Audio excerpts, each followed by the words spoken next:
clarity is the starting point of all success. It means clarity of thinking. It means thinking clearly, and it extends from thinking clearly to a series of other things. With regard to clarity, it means the ability to determine exactly what it is that you want to be, have, or do in life. And the more I study successful men and women, the more I find that every single one of them, the top 5%, are very clear about where it is they're going and what it is they want to accomplish. And when I look at unsuccessful men and women, or men and women who seem to be unhappy and floundering, I find that almost invariably they have a very, very limited sense of direction, sometimes no sense of direction at all. You see, we as human beings are goal-seeking organisms. We only function at our very best when we're working toward accomplishing something that is important to us.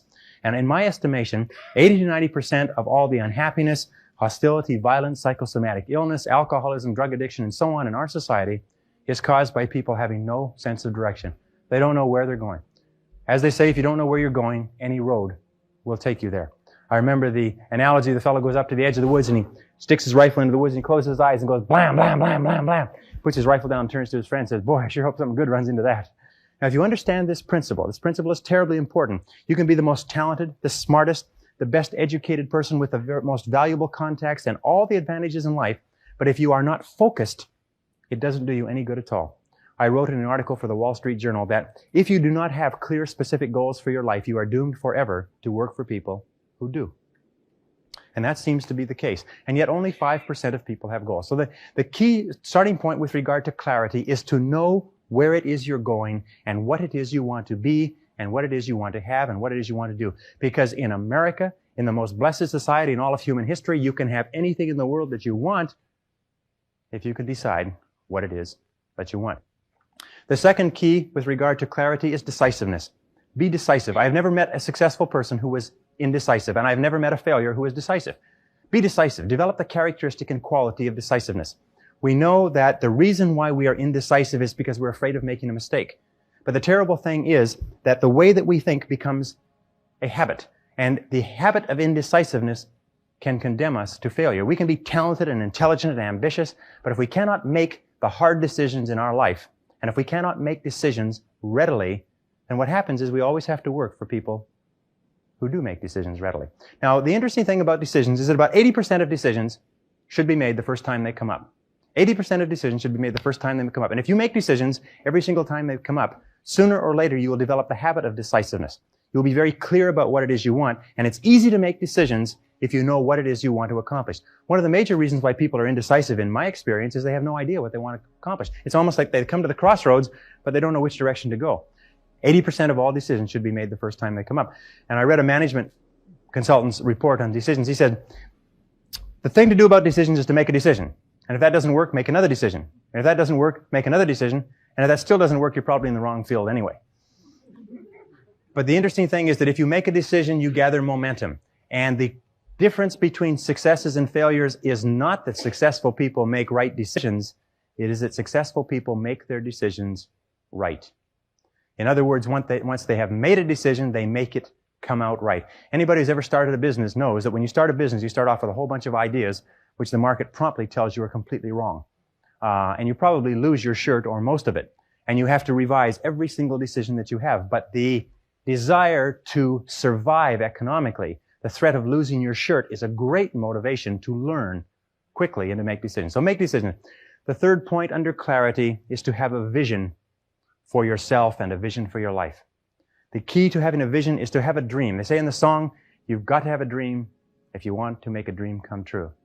And you can fulfill your dreams. All the great movers and shakers throughout all of history have been dreamers. They've been people with dreams. They've been people with visions. All leaders have vision.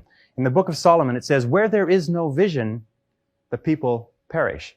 And the metaphysical meaning of that is that where people lack vision, they perish inside because they lose the excitement and the thrill of life. And what most people do because of negative experiences, because of fear of failure and so on, is if they have a vision at all, they tone it down so it's so small and so safe that it doesn't turn them on. It doesn't excite them, and they wonder why life isn't exciting.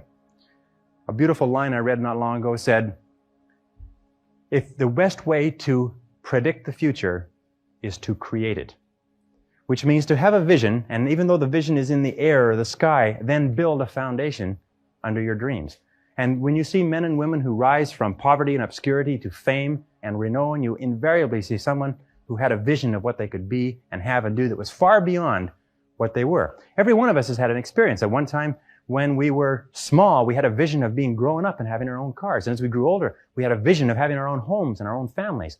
And as we grew older, we had a vision of traveling and going to Europe. We fulfill all our visions. The wonderful thing is this, is that we always tend to achieve our goals. The problem is that our goals are set so low that even when we do achieve them, they don't turn us on. They don't fill us with enthusiasm. So dream big dreams, if you like, and focus on results, not activities. This is the key. Be clear about the results that you're trying to accomplish. This is one of the keys of peak performance, by the way. All peak performers are result-oriented.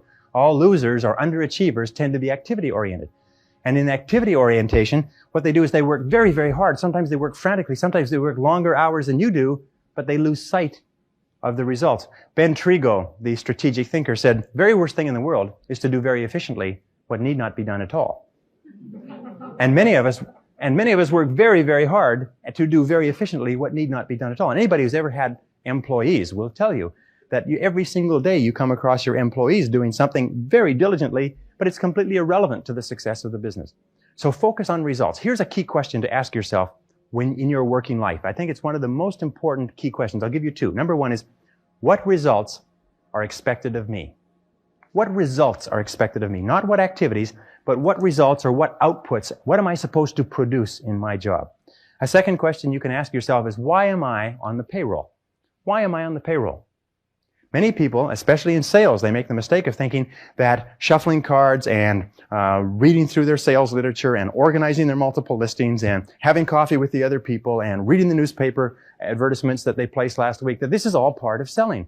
No, selling is when you're face to face with a real live prospect who is willing and able and capable of buying a product. Everything else from that is self-delusion. What results are expected? The results that are expected of us in selling are sales. And the only time that we are working is when we are doing something that contributes directly to that result. Isn't that true? Of course. But of course, why do we do the other things? I've come to the conviction that the reason why we do the other things is because they are fun and easy rather than hard and necessary. I think the major reason why people fail in life, if I can pass this on, which wasn't part of this, but major reason why people fail in life is because of the expediency factor. That we always do, and we always take the fastest and easiest route to get the things that we want.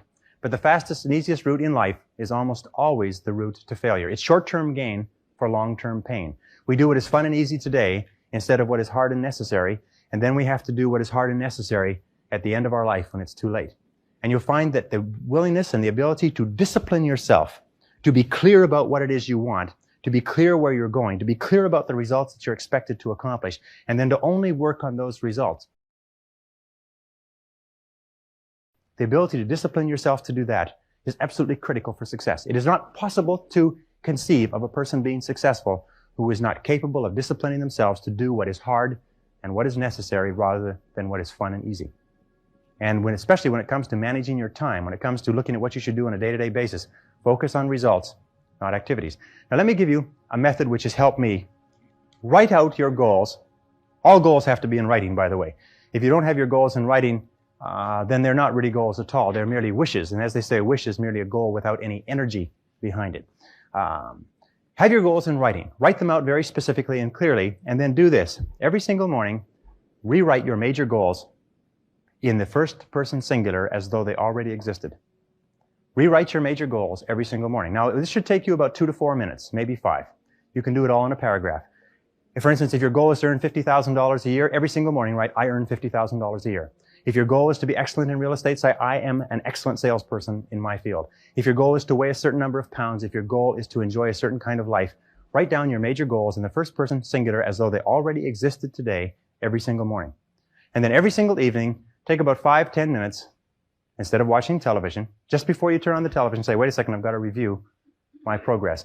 And sit down and review what you've done in the course of the day. And say, what have I done right today? What have I done right that's moved me toward my goals? And second question is, what would I do differently if I had today to do over again? Those 4 steps, by the way, writing and rewriting your goal each morning, reviewing them in the evening, and asking yourself those 2 questions. What did I do right? What did I do that moved me toward my goals today? And what would I do differently if I had the day to live over? If you'll ask yourself those 2 questions, in the next 30 days, you'll accomplish more than you accomplished in the last 6 months. This is the most incredible method I've ever seen. I learned it some years ago. Just rewrite your goals every morning. Because every time you write your goals down, you're programming them into your subconscious mind. When you program them into your subconscious mind, you set up a field of vibration within your brain. And this law of attraction, based on this field of vibration, attracts into your life people and circumstances that harmonize with your dominant thoughts. Everybody here has had the experience of starting to read about a subject, think about a subject, become interested in a subject, and suddenly you started to attract into your life books, magazines, articles, conversations, people, opportunities to expand on that subject. Have you had that experience before? What you do is you create a force field, which we cannot explain scientifically, but it is a field of vibration that goes out from you and attracts back into your life everything that you need to realize your dominant goals. And everybody's had the experience of writing down their goals at the beginning of the year and opening up the envelope at the end of the year and finding that 80% of the goals have been accomplished. Have you ever had that experience? Absolutely remarkable, isn't it? The only problem with goals is that we don't set enough of them and we don't set them highly enough.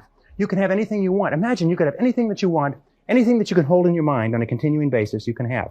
Anything that you are crystal clear about wanting and are willing to pay the price to get, you can have. So clarity is the key. Be clear about what you want. Be clear about what you have to do to get it. Be clear about your vision. Be clear, speak, walk, talk, and act with clarity. And that's the final point with regard to clarity, is I have seen many men and women who have tripped themselves up by being beaters around the bushers, if you like. They are very careful about whatever they say, and by the time they say it, people have gone home for lunch. And one of the keys to success is to be very straight and to be very clear, be very precise. Interesting, one of the reasons why people do not speak to the point is for fear of offending others. Isn't that true? For fear of offending others. Interesting study they did last year. They asked a great number of executives, male and female. They said, if you had to tell a person something unfortunate with regard to their career that was going to affect their lives, and this is something that you've known for a long time, how would you go about breaking the news to them? And each of the person described the strategy they would take. They would set up the timing right. They would start off with a talk about talking about subjects that they had in common. They would close the door and keep out the noise. Anyways, they went around and around, and they're all circuitous routes of how they would get to the point. And then they reversed the question. They said, how would you like to be informed of this same subject? And every single one of them said, I'd like to be informed in a straightforward way. I'd like somebody to tell me straight the news. You see, all of us want to be dealt with in a straightforward way because we know we can take whatever it is. But we think that everybody else is too fragile. So what we do is we pussyfoot and tippy-toe around and avoid giving them the news. And we finally do get the news to them. Sometimes causes more problems than is necessary. So be straightforward. Be clear in your language. Be clear in your actions. Let people know exactly where you stand and let people know exactly what you've said and what you mean. Very, very important. And it takes practice, by the way.